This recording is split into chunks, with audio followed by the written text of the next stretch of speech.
मित्रों, सनातन परंपरा की बात चली है तो आपको मालूम है कि हमारे शास्त्रों ने 9 प्रकार की निधियों की बात की है और वे हैं पद्म, महापद्म, मकर, कच्छप, मुकुंद, कुंद, नील और शंख नाम की ये 8 निधियां हैं और एक नवी है जो कि मिश्र नाम से वो कहलाती है।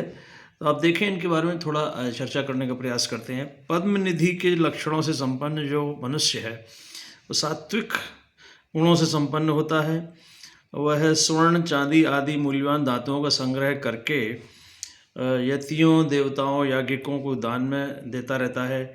महापद्म चिन्ह से लक्षित व्यक्ति भी अपने संग्रहित धन का दान जो है वो धार्मिक जनों को करता रहता है।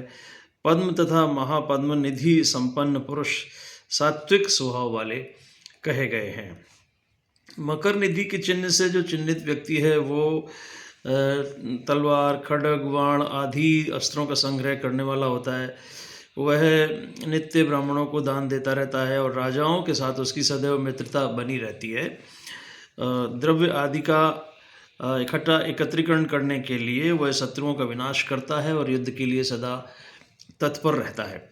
कच्छप निधि जो है वे वाले जो व्यक्ति होते हैं वे तामस गुण वाले होते हैं। कच्छप चिन्ह से युक्त व्यक्ति किसी पर विश्वास नहीं करता। वह न अपनी संपत्ति का स्वयं भोग करता है, न ही वह किसी को कुछ देता है। वह एकांत में जाकर अपनी संपूर्ण संपत्ति को पृथ्वी के किसी एक कोने में जाकर छुपा देता है, गाड़ देता है। उसकी संपत्ति एक पीढ़ी तक चलती है, ऐसा कहा गया। मुकुंद निधि के चिन्ह के अंकित जो पुरुष हैं वो रजोगुण वाले होते हैं। वह राज्य संग्रह में लगे हुए होते हैं और उपभोग करते हुए अपना ज़्यादातर धन गाय को और वैश्य आदि को दान दे देते हैं। नंद निधि वाले जो हैं वे राजस और तामस गुणों वाले होते हैं। ये कुल के आधार बनते हैं और वह स्तुति करने पर प्रसन्न हो जाते हैं। बहुत सी स्त्रियों के पति होते हैं और पूर्व काल के मित्रों में उनकी प्रीति जो है वो शिथिल होती जाती है और नए नए लोग उसके साथ प्रेम वो करने लगते हैं।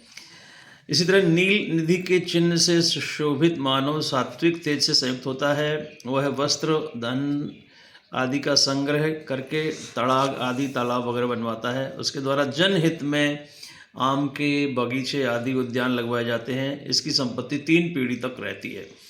शंख निधि जो है वो केवल एक पुरुष तक ही सीमित होती है। इससे समन्वित जो मनुष्य है उसका धन स्वयं तो वो उपभोग करता है लेकिन वो और किसी को देता नहीं है। देता भी है तो बहुत ही निम्न श्रेणी वाला देता है। तो इस तरह से आप देखें कि तमाम लोग अपनी अपनी जो उनको निधियां प्राप्त हैं उसका प्रयोग करने वाले लोग होते हैं।